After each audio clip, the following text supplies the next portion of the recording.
The New England Patriots just got incredibly disrespected, and we're going to jump into it. My name is Aaron. This is Sports Talk Patriots on the daily, pushing out content for people just like you who love Patriots football. And ladies and gentlemen, it is just around the corner.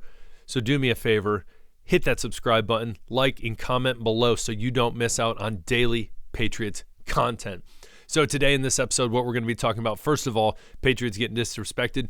Second of all, we're going to be talking a little bit about the waiver wire and some other things that we have heard about it when it came to who the Patriots picked up. And last but not least, we're going to talk about an old friend and potential trades. So we'll see.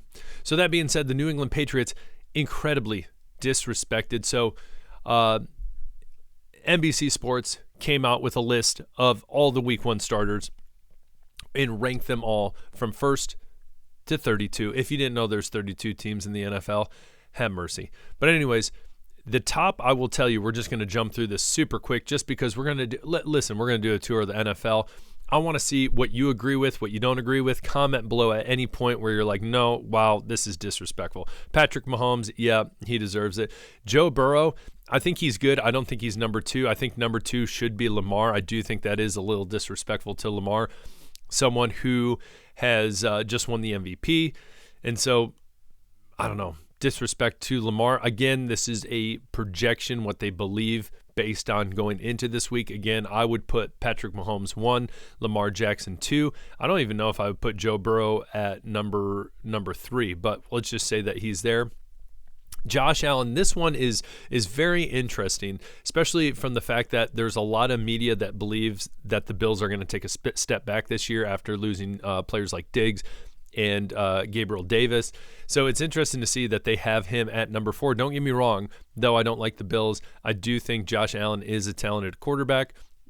Clearly, he's a leader for that team.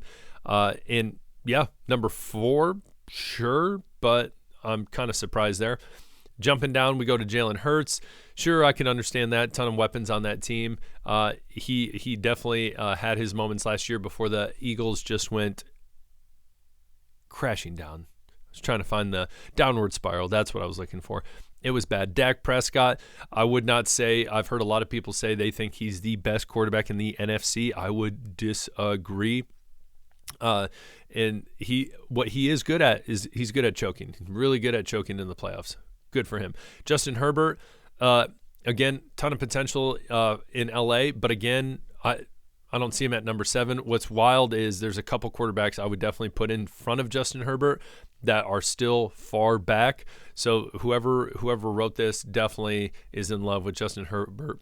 Tua, this doesn't surprise me here. Miami and their high-flying offense. I think Tua, the lefty, a good quarterback, so I could see him being in the top 10. Jordan Love, after 1 year of dominating for the Packers and proving all the haters wrong, even though I absolutely hate the Green Bay Packers, I think he deserves a spot in the top 10.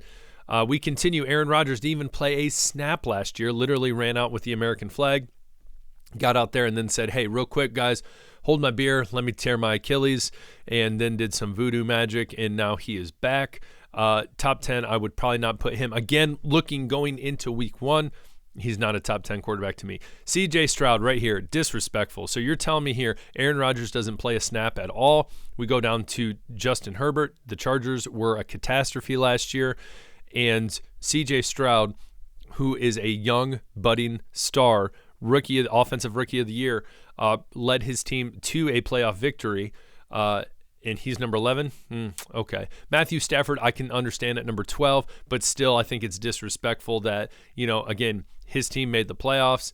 Again, Aaron Rodgers didn't even play. Jordan Love, again, I'm not going to disrespect him, but we go back down to Justin Herbert. Like, really? We're really going to say, like, Matthew Stafford, give the man, put some respect on his name. Brock Purdy brought his team all the way to the Super Bowl. Again, I don't mind Brock Purdy. I'm not sold like him, like everyone is in the Bay Area.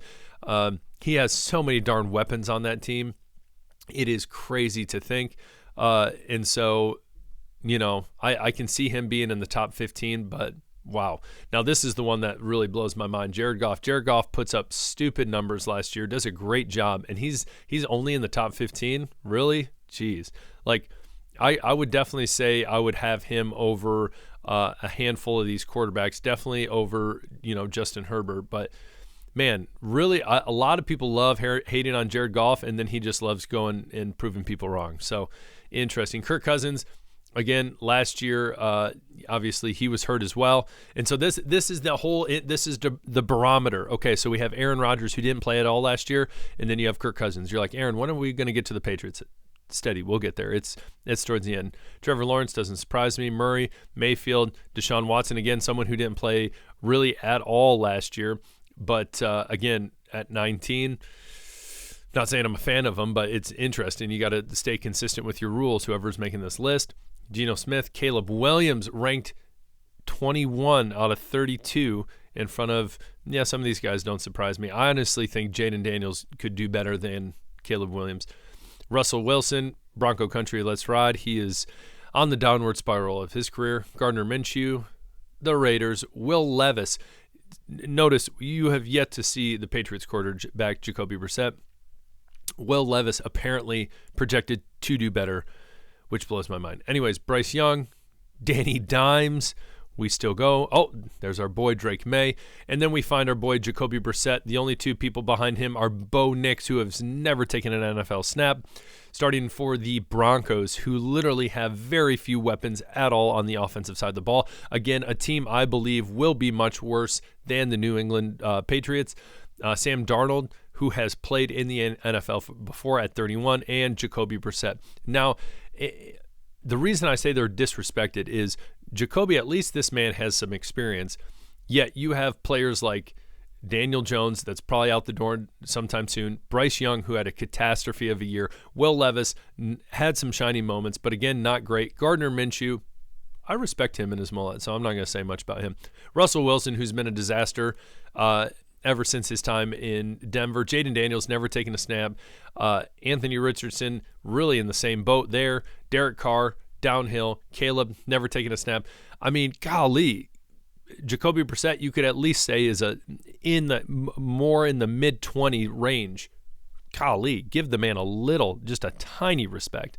But then again, I think if it was Drake May, I think Drake May would have been up more ahead of a handful of these guys. Again, I firmly believe that Drake May is the better quarterback of the two.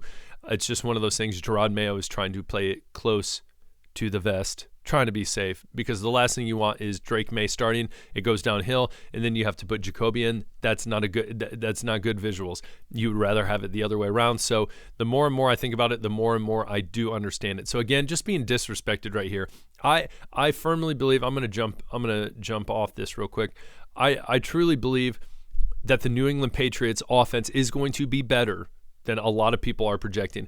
And I think if these leaders on the offensive side of the ball can really galvanize this offense, I think they can get, again, I'm not saying they're going to go be flashy. They're going to be Tom Brady, Randy Moss style offense. I'm not saying that at all. But I do think it can be much better than what people think when they're thinking bottom of the barrel type offense. Again, one, serviceable line. That's where it's going to start. Second, if we can have a serviceable line, get the ball out, get a run game going, because that's what AVP is going to want to develop. He's very run-oriented. You go from there, you get a passing game going, and we can get these young receivers involved.